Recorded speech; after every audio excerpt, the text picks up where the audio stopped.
We are told to believe these are tombs.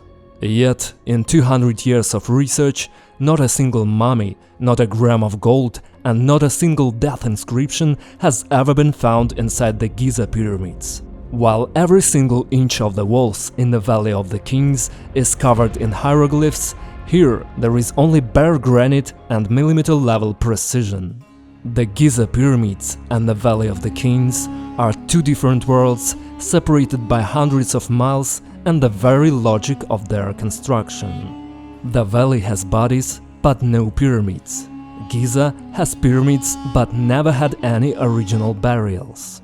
Today we will look at the Giza plateau from a different angle. Forget the myth about tombs and the cult of death. We are going to analyze this landscape as a colossal engineering blueprint, where every single object, from the Great Pyramid to the remote shafts, was a part of a single mechanism with a clear technical purpose. The focus of our investigation will be the three largest pyramids on the Giza plateau. Let's test how well you know Egypt. Where in this photo is the Great Pyramid?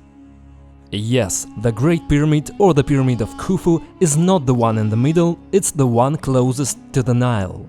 It is indeed the tallest and most massive.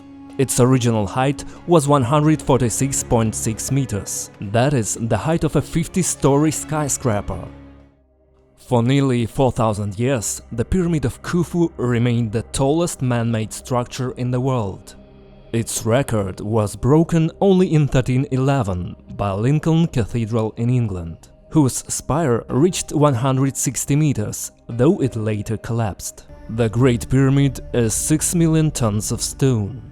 It is assembled from 2,300,000 blocks, with the average height of each being comparable to an SUV. I'm sure the average person's idea of the pyramid's inner passages is pretty vague.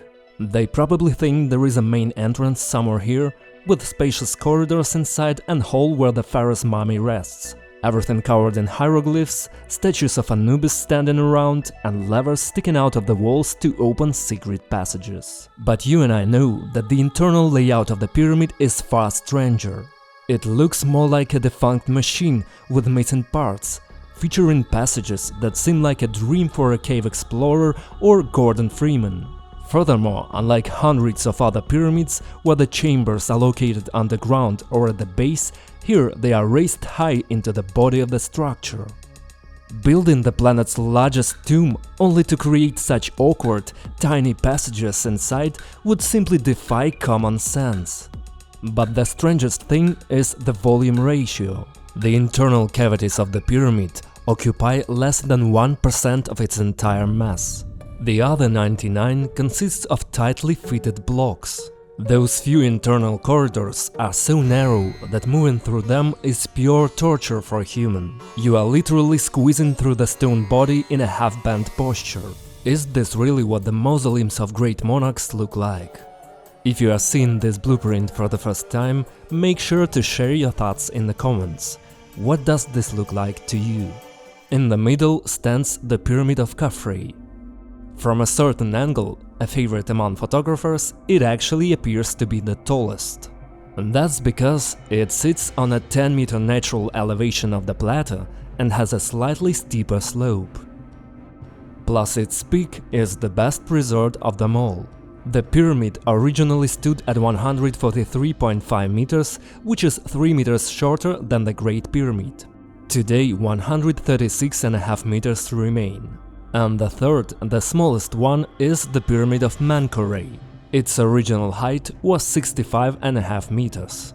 Though small, its internal chambers are perhaps the most labyrinthine. Furthermore, this pyramid is incredibly valuable, because its lower section is still encased in armor made of massive blocks of red Aswan granite. Right now, you can see the comparative specifications of all three pyramids. Official history asks us to believe that this colossal amount of resources was spent solely to hide a single mummy which was never even found. In reality, we are dealing with structures whose purpose lies far beyond the capabilities of a Bronze Age civilization. What we see here is not just 3 mounds of stone, but a unified engineering complex where every single detail served a specific technical purpose. You might ask, how can a stone mechanism function without a single gear? The answer to this question began to take shape back in the middle of the last century, when people finally looked at the pyramids through the eyes of hydraulic engineers. The pioneer of this approach was Edward Kunkel. He was neither a historian nor an archaeologist. He was a mechanical engineer and a professional inventor. He dedicated most of his life to studying pumping systems and hydraulics. When Kunkel first entered the Great Pyramid back in the 1950s, he didn't feel a sense of sacred awe. He felt professional bewilderment. Where archaeologists saw corridors for the soul, Kunkel saw pipelines. Where they saw burial chambers, he saw airtight air bladders. In 1962, he published his work Pharaoh's Pump. His core hypothesis was that the pyramid is a gigantic hydraulic ram. A hydraulic ram uses the kinetic energy of moving water from a canal or a river to lift a portion of that water to a height significantly higher than the source level. The subterranean chamber served as the primary reservoir for creating a water hammer effect. The ascending passage is a pressurized pipe. The king's chamber and the queen's chamber are sealed air vessels that smoothed out the water pulsation and accumulated pressure. Kunkel believed that the Egyptians used this system to irrigate fields on the plateau or perhaps even for firefighting and construction purposes. In 1959, Kunkel even patented a unique hydraulic ram design that he developed inspired by his study of the Great Pyramid's internal chambers. The scientific community, however, gave Edward's idea a very cold reception, almost completely ignoring it. The main criticism from Egyptologists was that the pyramid stands on a dry plateau. They ignored geological evidence showing that in antiquity the Nile's water level was higher and that a network of canals and aquifers exists right beneath the Giza plateau. Academic science insists that all the cavities inside the Great Pyramid are symbolic pathways for the pharaoh's soul. Kunkel's engineering calculations simply did not fit into their humanitarian paradigm. His blueprints might have been left to gather dust on the shelves forever, if it hadn't been for a hydraulic and mechanical engineer named John Cadman.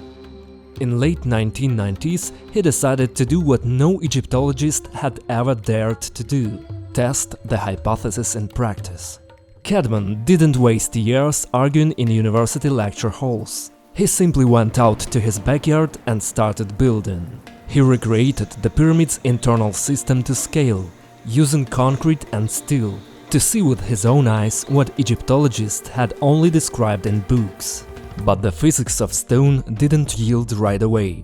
It took Cadman 4 years and 4 attempts to bring the system to life. The first 3 models remained stubbornly silent. Every failure sent him back to the blueprints, and each time he discovered the same thing. The ancient engineers were a step ahead of modern calculations. Any millimeter deviation, any simplified detail, and the system would instantly lose its power.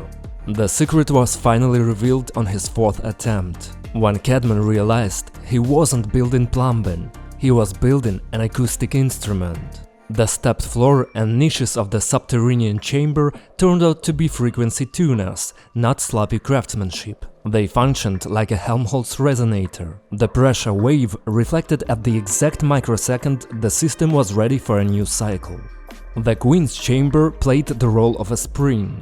The air compressed within its shafts pushed the water back, sustaining the pulsation. Without this air damper, the water hammer would have simply ruptured the system.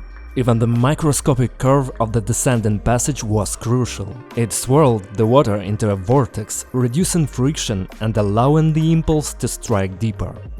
Only after recreating every single protrusion with millimeter precision did Cadman catch the resonance. He fed water into it, mimicking the conditions of the Great Nile flood. According to the official version, this water merely transported blocks to the plateau, but in Cadman's model it became fuel. As soon as the pressure hit the target mark, the setup entered a state of self-oscillation. Every few seconds, a powerful water hammer occurred. The gauges recorded the operation of a hydraulic impulse generator. The system was converting the river's energy into a low-frequency vibration that made the entire structure hum. This was a victory of engineering over archaeology. What we have before us is not a figment of the imagination, but a working technology. Cadman's experiment proved that the blueprint works. However, launching a giant of this scale requires millions of tons of water, and this is where the planet itself steps into the debate between engineers and Egyptologists. In August 2022, a sensational study was published in the journal PNAS by a team of scientists led by French paleoecologist Sheisha from Aix-Marseille University. They drilled 5 deep core samples in the floodplain next to Giza. In the soil layers corresponding to the time of the pyramid's construction, they discovered a vast amount of pollen from moisture-loving plants like sedge, papyrus and cattail. Thus, it was proven that 4,500 years ago the Nile had a high-flow branch, the Khufu branch, which washed right against the foot of the plateau. This is direct proof that water was present here, and there was plenty of it. But if we zoom out and look at the Nile from a satellite view, we can see a white green strip cutting through the sands. Scientists refer to the period between 14,000 and 5,000 years ago as the African humid period. Back then, the Nile was not a thin thread. This entire green floodplain was flooded. The river was comparable in scale to the Gulf of Suez. In one of my previous videos, I talked about the giant megaliths of Elmenia, which were carved into the rock right by the ancient coastline, so they could be lowered into the water via a special ramp and transported down the Nile. Today, the distance from them to the Nile is measured in kilometers. The Sphinx itself also speaks in favor of this ancient dating. In the 1990s, geologist Robert Schoch pointed out that the body of the Sphinx and the walls of its enclosure are covered in deep vertical grooves. For a geologist, this is an unmistakable diagnosis – precipitation-induced erosion. If it were wind erosion, the lines would be horizontal. Such traces could only be left by centuries of heavy tropical rainfall. Yet Egypt became arid 4,500 years ago, during the era of Khufu. These scars on the stone are direct evidence that the structure stood under tropical rains as far back as the end of the last glacial period. Given the massive margins of error in dating the pyramids, I will venture a guess. The main structures of Giza were built back then during the Green Sahara era, roughly 10,000 years ago. It was during this specific period that all the conditions required for a hydraulic ramp to function were met. Namely, a colossal volume of running water that generated natural head pressure, the turbulent flow of massive river that forced water into the sluices on its own. High humidity and elevated groundwater levels created the ideal environment for transmitting acoustic vibrations through the plateau. And yes, it was exactly at that time that this region was not a desert, but a much more habitable place, where it made far more sense to build cities and develop human activity. This wasn't a desert, it was a green savanna. The plateau was covered in thick grasses and groves of acacia, sycamore and wild fig trees. In the lowlands, where today there is only dry dust, lotuses bloomed and papyrus and tall sedge grew. Cave paintings from that era, statues and even later bas-reliefs show that these areas were inhabited by hippas, crocodiles and even elephants. These were not visitors from distant lands, but native inhabitants of the Nile floodplain, which back then was several times wider and more aggressive. The picture that emerges is quite definitive. The pyramids did not tower over a desert, they stood on the rocky shore of a massive body of water. In locations like this, humanity has preferred to build cities throughout all ages. But for the pyramid's internal pumps to function, they required head pressure that was generated not within Giza itself, but far beyond its borders. The water flow had to be prepped. its pressure stabilized and directed straight into the heart of the system. The traces of this infrastructure are scattered for dozens of kilometers around. The idea of a unified engineering network was thoroughly developed by researchers who spent years studying the plateau in the field rather than from textbooks. One of them is archaeologist Stephen Mahler. He spent decades learning from Abd el-Hakim Avian, an indigenous keeper of Giza's ancient traditions. Thanks to this partnership, we learned the true name of these structures. According to the ancient Hemitian study, these are not tombs but perneta, houses of energy. Mahler asserts that Abu Rawash, Giza and Zawiyet el-Aryan are not separate construction sites, but a single mechanism known as Band of Peace. The Southern Node. We begin in the south, as the Nile flows from south to north. This is why Upper Egypt is located at the bottom of the map and Lower Egypt is at the top. Zawiyet el-Aryan is a gigantic T-shaped shaft 21 meters deep. I have a separate video covering the history of its excavation. Many consider it unfinished pyramid, but Christopher Dunn, a leading researcher of paleotechnology theory, sees it as an intake terminal through which water entered the Giza system. Here is a blueprint by Italian architects Vito Maragiolio and Celeste Rinaldi, who investigated the site in the 1960s. The width of the descent near the surface is 8.5 meters. But as it plunges deeper, it narrows down to 5.5 meters. From the perspective of a funeral procession, this is an inconvenience, but from the perspective of physics, this is a Venturi nozzle. The ancient engineers intentionally narrowed the channel to accelerate the water flow. It works like just a regular garden hose. If you squeeze the end with your finger, the stream becomes several times more powerful and shoots further. The ancient engineers did the exact same thing but in stone. Closer to the shaft itself, a distinct break or drop is recorded on the floor. This technical solution was necessary so that the water flow wouldn't just slide down the wall, but would detach from the surface, making a jump directly into the center of the shaft. The bottom of the shaft is lined with massive granite. This is the ideal armor or lining, protecting the bedrock from cavitation and the hydraulic shocks of the incoming flow. A unique incident recorded by archaeologist Alessandro Barsanti in early 20th century speaks volumes about the engineering nature of Zawiyet el-Aryan. During excavations, a rare downpour occurred. The massive 21-meter deep shaft turned into a pool with a 2-meter water level in a matter of minutes. But the water didn't stay there.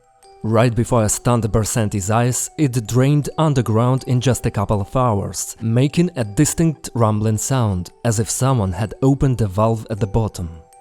Barsanti was so certain that an entire system of chambers was hidden beneath the floor that he spent years and even used dynamite trying to lift granite blocks weighing dozens of tons. But he passed away without ever solving the mystery. But thanks to his work, today we know, beneath this monolithic floor lies either a network of channels or a direct outlet to the aquifer. Barsanti also clearly recorded that the main access path to the Great Pit was located on the northern side. In his report, he writes about a wide ramp carved into the bedrock leading to the northern cut of the shaft. Official history calls it a path for transporting sarcophagi. But from an engineering perspective, this embankment is a perfect aqueduct. The final detail is a mysterious bathtub-shaped granite block. Barsanti claimed that its cavity plunges a meter deep, but we still don't know whether it had a bottom or if it served as a flow-through throat for the water. Unfortunately, it is impossible to verify this today. The site is located on a closed military base and, according to official data, is used as a landfill. But Barsanti's case proved the main point. El-Aryan is not a dead-end pit, but a functioning node of a massive hydraulic network.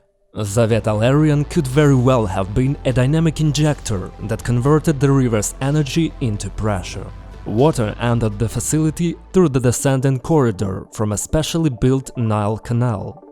Rushing down the inclined passage, it gained velocity and literally slammed into the 21-meter shaft. And the granite at the bottom was not a decorative element, but an engineering lining protecting a bedrock foundation from the destructive force of water and cavitation. To prevent the impulse from Zawiyet el-Aryan from dissipating into empty space upon exiting the Giza pyramids, the system required a component that created powerful back pressure, or in hydraulic terms, a hydraulic accumulator. And one such accumulator could have been located 8 kilometers north of the Giza pyramids.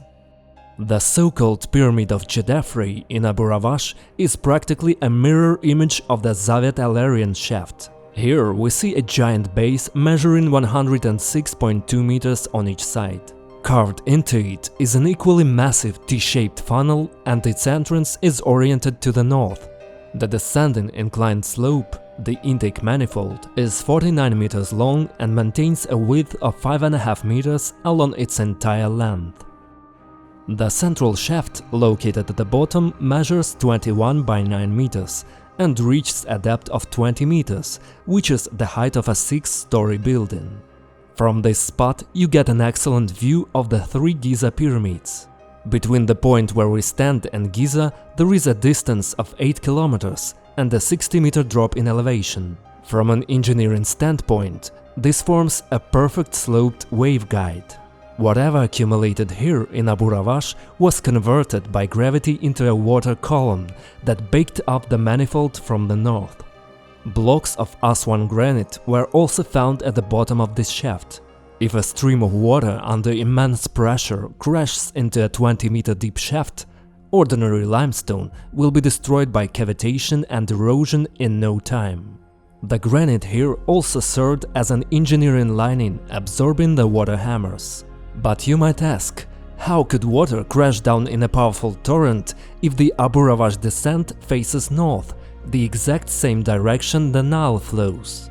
At first glance, it seems the river would simply drift past. But this is where pure hydrodynamics come into play, turning this node into an ultra-powerful water intake. Imagine a high-speed highway with an off-ramp. If we construct an aqueduct at an acute angle to the riverbed, the rushing northward Nile, with its colossal weight, will literally force water inside the aqueduct through a rounded intake. This is known as the scoop principle.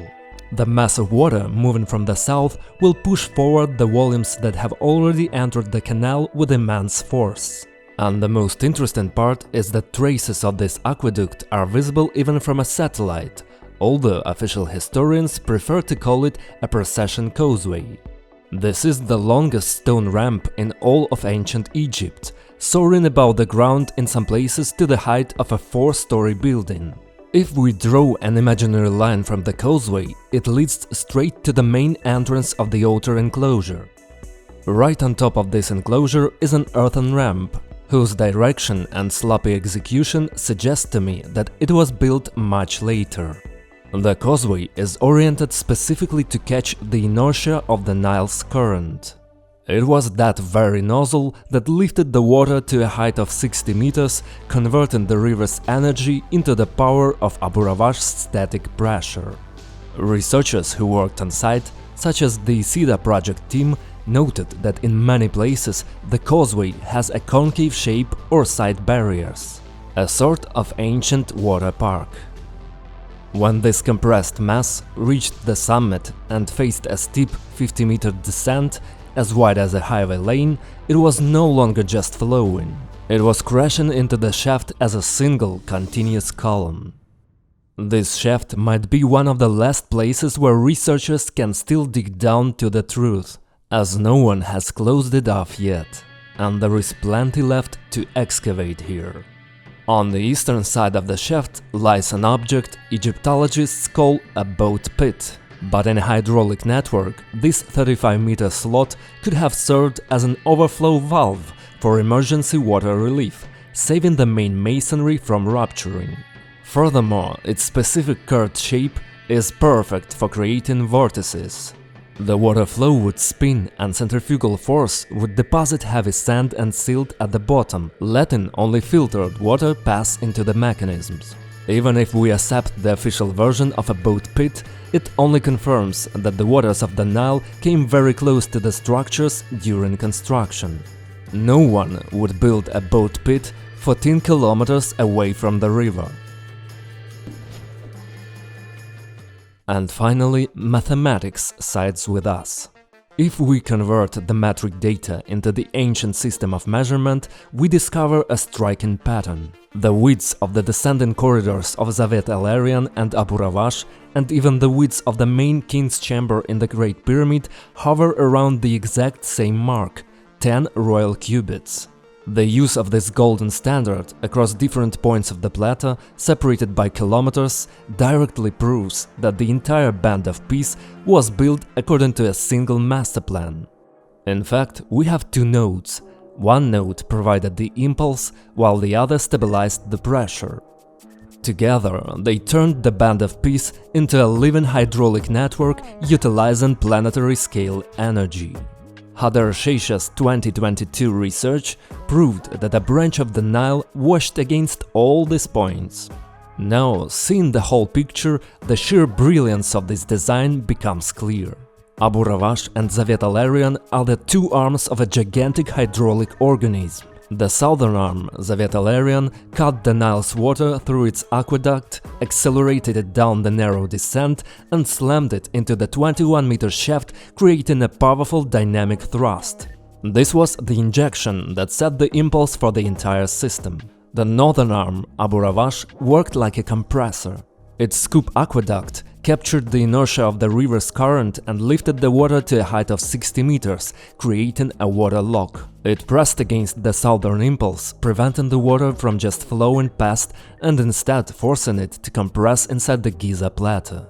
One arm pushes, the other compresses. What we have before us is a 25-kilometer hydraulic mainline.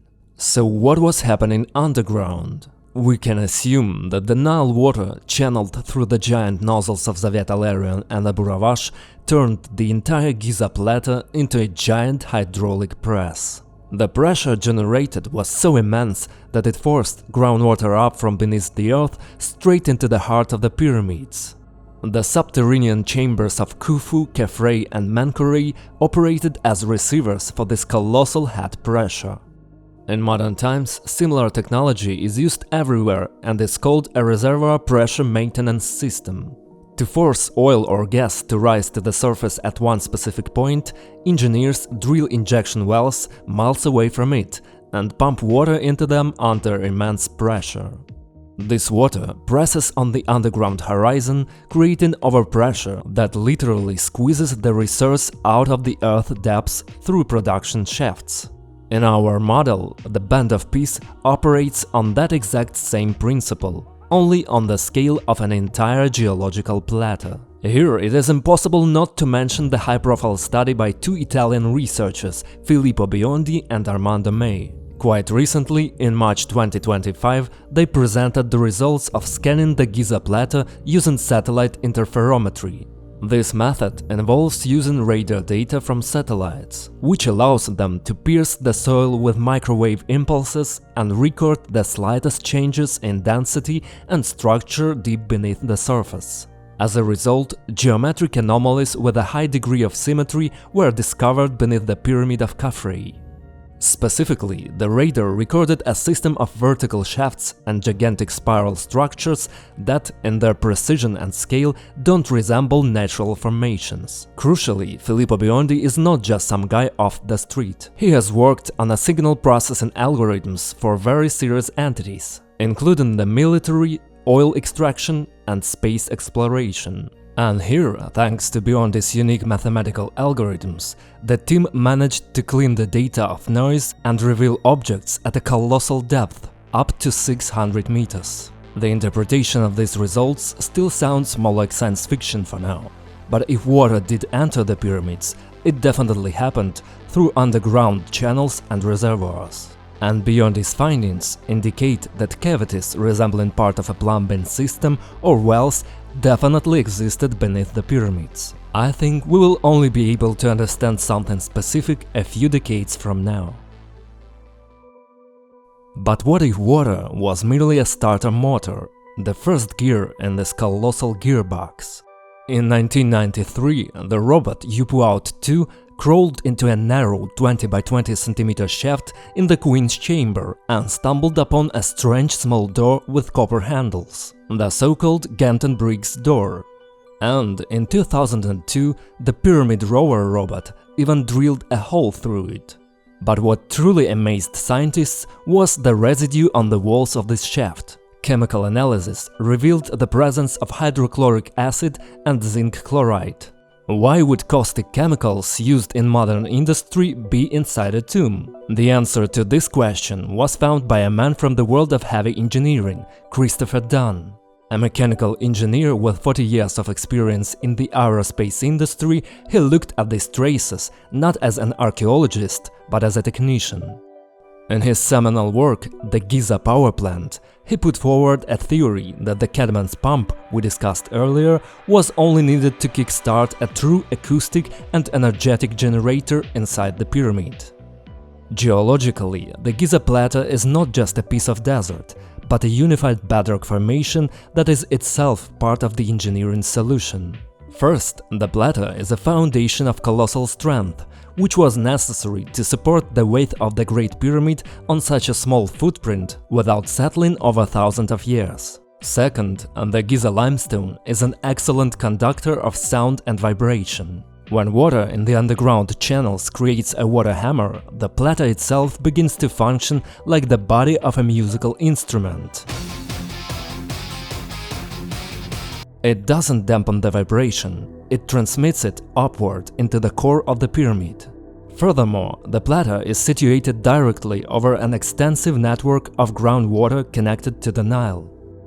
Our planet constantly vibrates.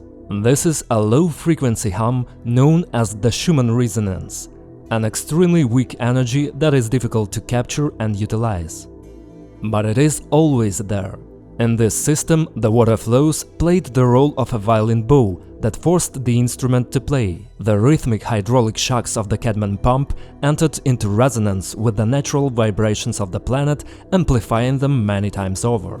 It works just like a swing. If you push it exactly in sync, a small effort turns into a massive amplitude. The pyramid, thanks to its mass and shape, operated like a length, gathering this amplified hum of the earth and focusing it inside the granite chambers.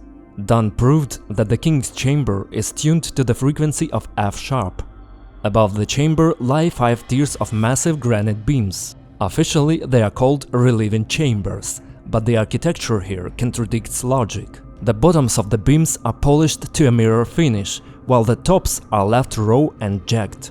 This wasn't sloppy work by the builders, it was precision tuning. In a music box, a master files down the metal tines to make them hit the right note. The ancient engineers did the exact same thing with 70-ton blocks. They shaved off the granite from above until every single beam caught the required resonance. In the end, 43 gigantic beams turned into a battery of tuning forks. They captured the vibration of the earth and water, amplified it, and transformed the chaotic hum of the planet into a pure chord of energy.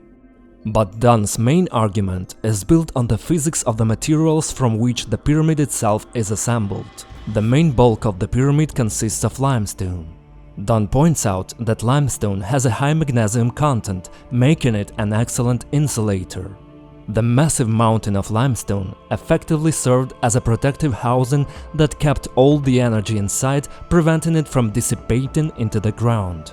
The king's chamber, the passage leading into it, the plug blocks and the so-called relieving blocks above it are all made of pink Aswan granite. Granite is composed of 25% quartz crystals. When Cadman's hydraulic shocks began to shake the pyramid, the multi-ton granite blocks in the heart of the system were subjected to colossal mechanical compression. At that exact moment, the quartz began to generate electricity. A piezo sensor is a device that converts compression into an electric charge. A perfect example is a common kitchen piezo lighter. When you press the button with the force, a spring-loaded striker hits a small piezo crystal. This sudden impact creates an electrical discharge, the very spark that ignites the gas.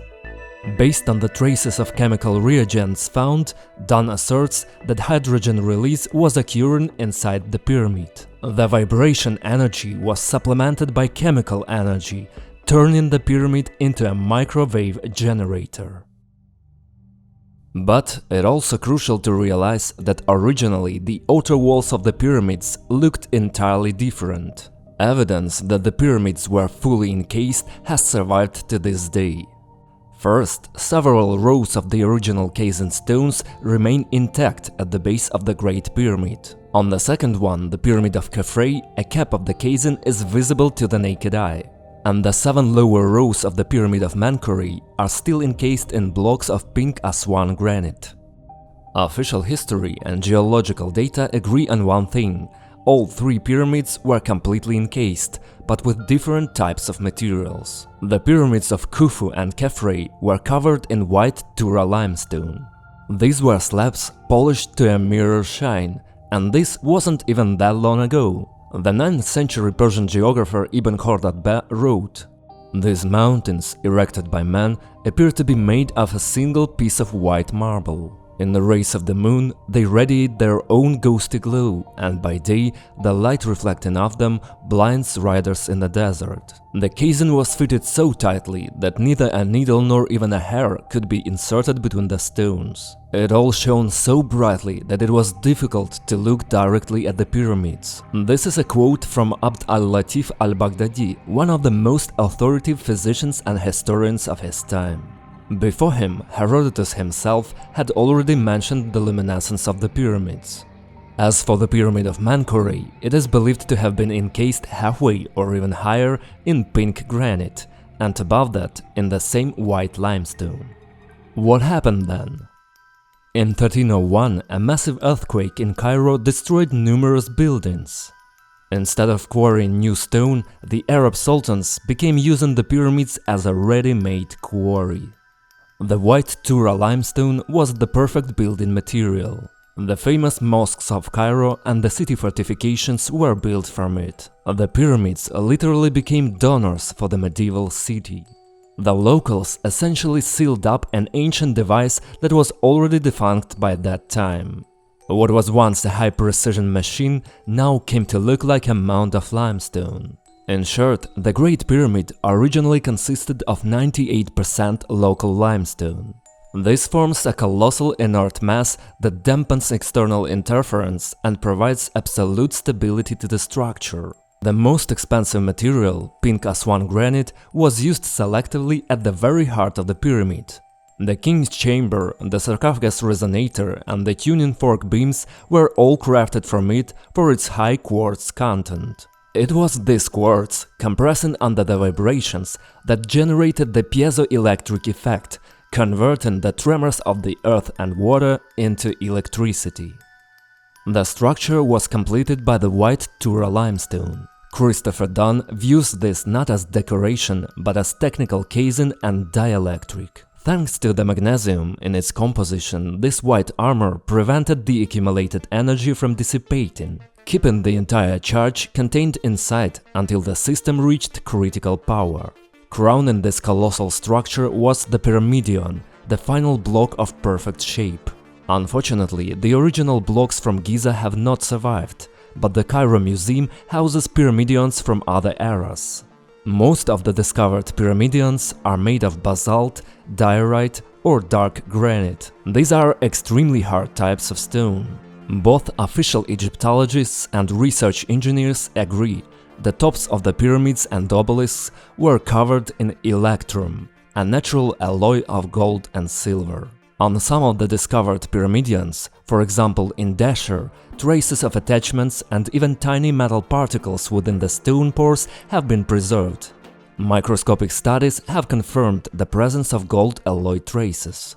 Inscriptions from the New Kingdom era, such as on the obelisks of Hatshepsut, explicitly state, "She covered their tops with the finest gold from all lands." The pyramid texts mention that the rays of the god Ra are the first to touch the shining summit. One of the world's leading Egyptologists, Mark Lanner, in his book The Complete Pyramids, describes the process of gilding the summits in detail. Where historians see a solar worship ritual, physicists see a perfect contact terminal. For Christopher Dunn, the golden tip at the height of 146 meters is not just an ornament, but a discharge point for throwing colossal energy into Earth's ionosphere. According to the physics of the sharp edge effect, an electrical charge always moves towards the thinnest part of a conductor. At the very summit, the energy density reached its peak.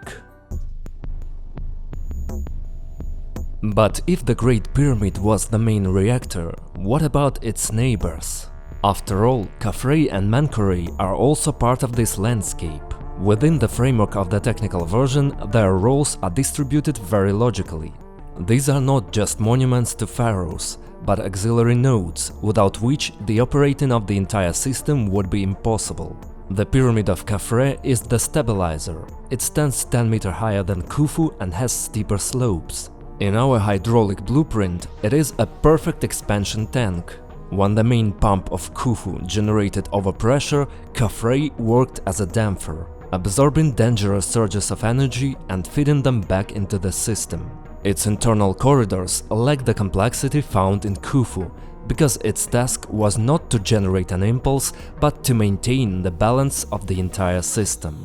Despite the small volume of its internal cavities, Khafre's architecture allowed it to perform the role of a hydraulic damper. By utilizing compressed air within its corridors and the colossal pressure of its own mass, it absorbed excess impulses coming from Khufu, preventing the destruction of the entire system. The Pyramid of Menkaure is the smallest, yet it packs the heaviest material punch. Its lower section was encased in heavy pink granite.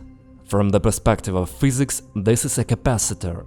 Thanks to its mass and material density, it could have served as a ground, or a storage unit for the excess static charge that inevitably built up during the operation of the two giants. Together, they form a cascade.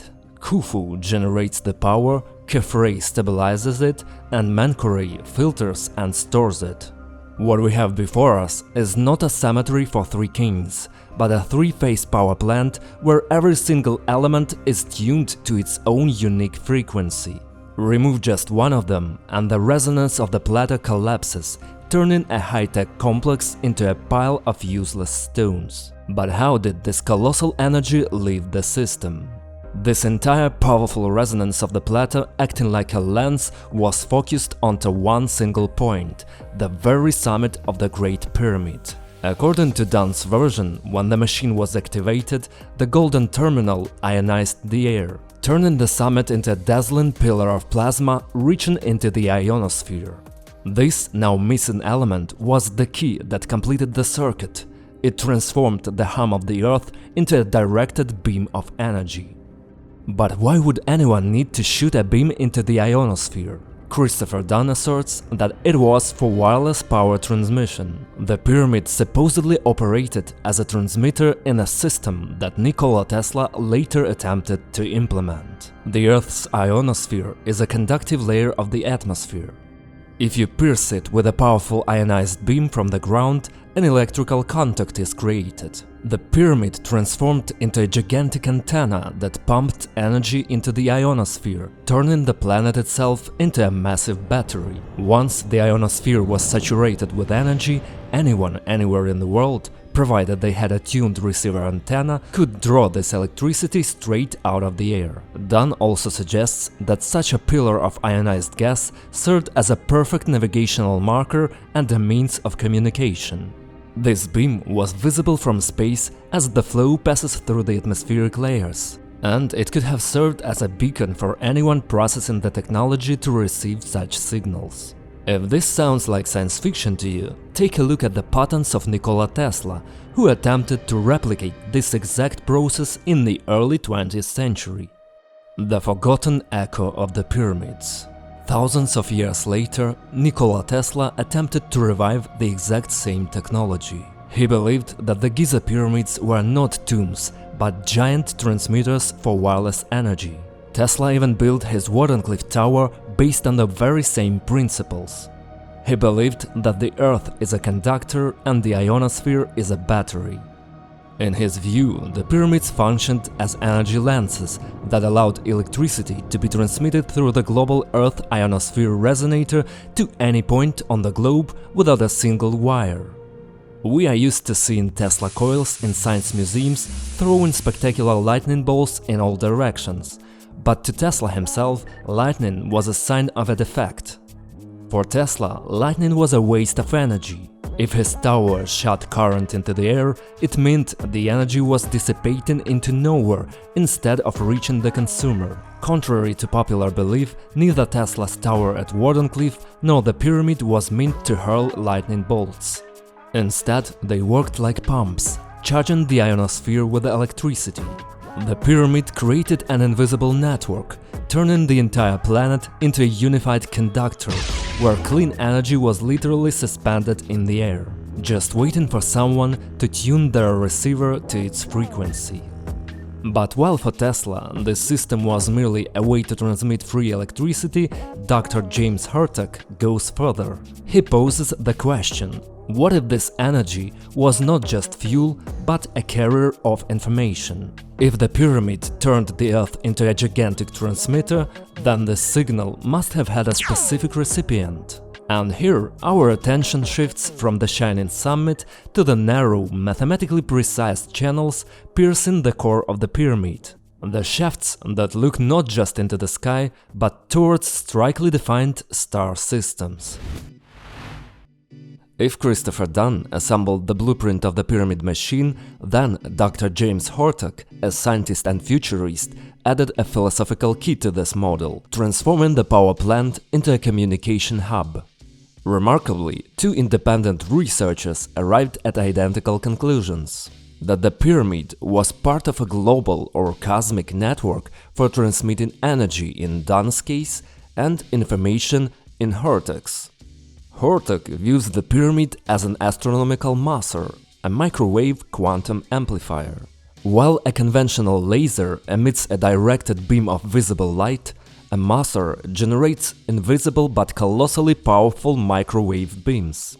Today, maser technology forms the foundation of atomic clocks, the most precise instruments in the universe, used to synchronize GPS satellites and run the internet. According to Hurtak, the pyramid required the exact same precision to stabilize an interstellar beam. A curious discovery was made by Egyptologists and astronomers who calculated that during the era of the pyramid's construction, according to the official timeline, the northern shaft was aligned with Alpha Draconis, Thuban. Due to the Earth's rotation, once a day the star passed exactly along the axis of the shaft, literally peering into the heart of the device. In Hurtak's model, the northern shaft served as a waveguide barrel. Through it, a modulated signal, a sort of interstellar code, was shot into deep space at the moments of perfect astronomical alignment. However, this specific alignment relies on the universally accepted official dating of the 2500s BC, which becomes more controversial with each passing year as new data emerges.